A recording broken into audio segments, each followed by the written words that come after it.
Hi dears, എല്ലാവർക്കും നമസ്കാരം. കിരണിൻ്റെയും കല്യാണിയുടെയും നാളത്തെ വിശേഷത്തിലേക്ക് എല്ലാ കൂട്ടുകാർക്കും സ്വാഗതം കേട്ടോ. അങ്ങനെ നമ്മുടെ പ്രകാശൻ വിക്രത്തെയും കൂട്ടിയിട്ട് നമ്മുടെ രാഹുൽ എടുത്തു കൊടുത്തിരിക്കുന്ന ആ വീട്ടിലേക്ക് പോവുക. വീട്ടിലെത്തിയതും നമ്മുടെ വിക്രം ആണെങ്കിലോ കൊള്ളാലോ, നല്ല സെറ്റപ്പിൽ തന്നെ ആയിരുന്നല്ലോ താമസിച്ചത്. എടാ മോനെ, ഇത് ഞാനായിട്ട് എടുത്തതൊന്നുമല്ല, ഇത് രാഹുൽ എടുത്തു തന്ന വീടാ. രാഹുലും ഞാനും കൂടെ ഇവിടെ കുറച്ച് ദിവസമായിട്ടുണ്ടായിരുന്നത്. പിന്നെ അറിയാലോ, ആ കിരണിൻ്റെ അച്ഛനെയും അമ്മയും തീർക്കാനായിട്ട് ചെന്നോണ്ടാ രാഹുലിന് അങ്ങനെയുള്ളൊരു അബദ്ധം പറ്റിപ്പോയത്. ഇനിയിപ്പോൾ അതൊന്നും പറഞ്ഞിട്ട് കാര്യമില്ലല്ലോ. അച്ഛൻ അങ്ങനെ അങ്ങ് പറയൊന്നും വേണ്ട, പക്ഷേ അങ്കിൾ എന്നോട് അങ്ങനെയല്ലല്ലോ സംസാരിച്ചതെന്ന് നമ്മുടെ വിക്രം പ്രകാശിനോട് പറയുക. അപ്പോൾ പ്രകാശനിൽ എന്തോ ഒരു ചെറിയ സംശയം വിക്രത്തിന് തോന്നിയിട്ടുണ്ട്.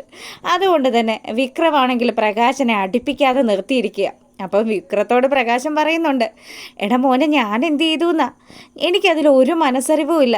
സത്യം പറഞ്ഞാൽ രാഹുൽ പറയുന്ന കാര്യങ്ങളും കേട്ട് രാഹുൽ പറഞ്ഞ ജോലികളും ഒക്കെ ചെയ്ത് ഞാൻ അവൻ്റെ കൂടെ നിൽക്കുക ചെയ്തിട്ടുള്ളൂ. കടത്തിനെ കിടന്നുറങ്ങിക്കൊണ്ടിരുന്ന എനിക്ക് ഒരല്പമെങ്കിലും ആശ്വാസമായത് രാഹുൽ ഇങ്ങനെയുള്ളൊരു സെറ്റപ്പ് ചെയ്തു തന്നുകൊണ്ടല്ലേ. അങ്ങനെയുള്ള അവനെ ഞാൻ എങ്ങനെയാണ് ദ്രോഹിക്കുന്നതെന്ന് പ്രകാശ് നമ്മുടെ വിക്രത്തോട് പറയുക. അപ്പോൾ വിക്രം പറയുന്നുണ്ട്, എന്തായാലും നിങ്ങളോട് എനിക്കൊരു കാര്യം പറയാനുണ്ട്.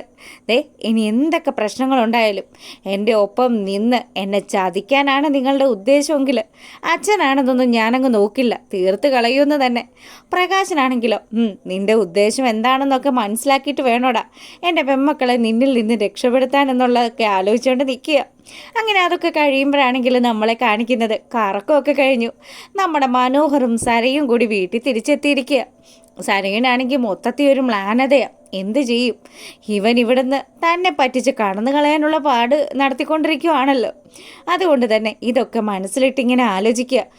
ആ കല്യാണിക്ക് എന്ത് സുഖമാണ്. അവൾ എൻ്റെ ജീവിതത്തിലേക്ക് വന്നില്ലായിരുന്നെങ്കിൽ എനിക്ക് കിരണിനെ കല്യാണം കഴിച്ച് സുഖമായിട്ട് ഇപ്പോൾ ജീവിക്കാമായിരുന്നു.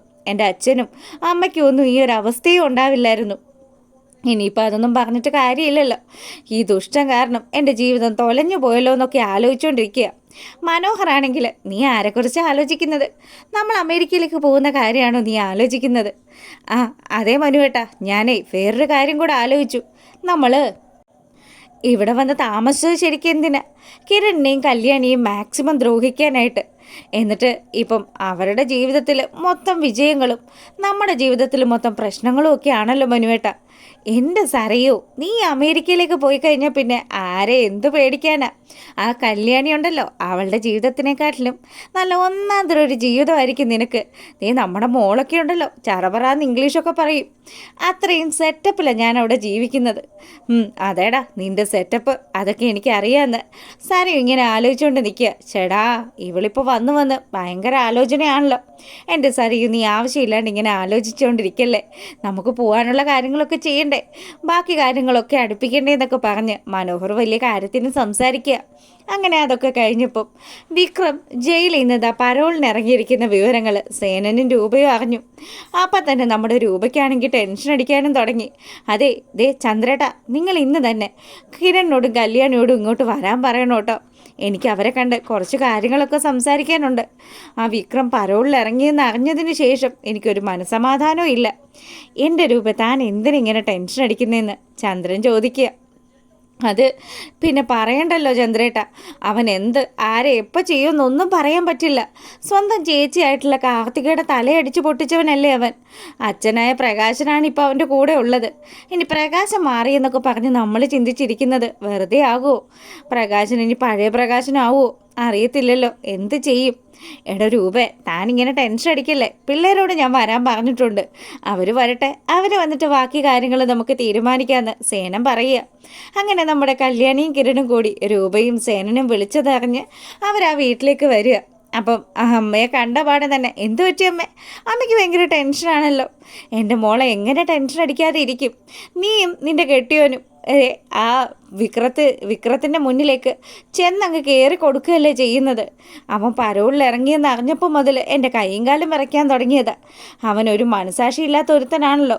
അതുകൊണ്ട് എനിക്ക് പേടിയുണ്ട്. നിങ്ങൾ രണ്ടുപേരും നല്ലതുപോലെ ശ്രദ്ധിക്കണം കേട്ടോ. അതൊക്കെ ഞങ്ങൾ നോക്കുന്നുണ്ടമ്മേ. അവൻ്റെ നീക്കങ്ങളെല്ലാം ഞങ്ങൾ വാച്ച് ചെയ്യുന്നുമുണ്ട്. പിന്നെ അച്ഛൻ വിളിച്ചിട്ടുണ്ടായിരുന്നു. അവൻ്റെ നീക്കങ്ങളൊക്കെ അറിഞ്ഞിട്ട് അച്ഛനത് വേണ്ട വിധം കൈകാര്യം ചെയ്തോളാന്നാണ് പറഞ്ഞിരിക്കുന്നത്. മോള് പ്രകാശനെയും പൂർണ്ണമായിട്ട് വിശ്വസിക്കേണ്ടെന്ന് രൂപ പറയുന്നതും നാളെ അപ്പോൾ എന്തൊക്കെ സംഭവിക്കുമെന്നുള്ളത് കണ്ടു തന്നെ അറിയണം. എന്തായാലും നമ്മുടെ കിരണിനെയും കല്യാണിയും കൊടുക്കാൻ വേണ്ടിയിട്ട് പുതിയ പുതിയ കഥാപാത്രങ്ങൾ സ്റ്റെഫിയെ പോലെയുള്ള ആൾക്കാരൊക്കെ ഇപ്പം ഈ സീരിയലിലേക്ക് വന്നുകൊണ്ടിരിക്കുവാണല്ലോ. അപ്പം ഇവരെല്ലാവരും കൂടി ചേർന്ന് എന്തൊക്കെ നടക്കും, എങ്ങനെയൊക്കെ ആകും എന്നുള്ള വിശേഷങ്ങളൊക്കെ ആയിട്ട് നാളെ തന്നെ വരുന്നതായിരിക്കും. അപ്പോൾ വീഡിയോ ഇഷ്ടമായിട്ടുണ്ടെങ്കിൽ ഒന്ന് ലൈക്ക് ചെയ്തിട്ട് കാണുക. എല്ലാവർക്കും നല്ലൊരു രാത്രി ആശംസിക്കുന്നു.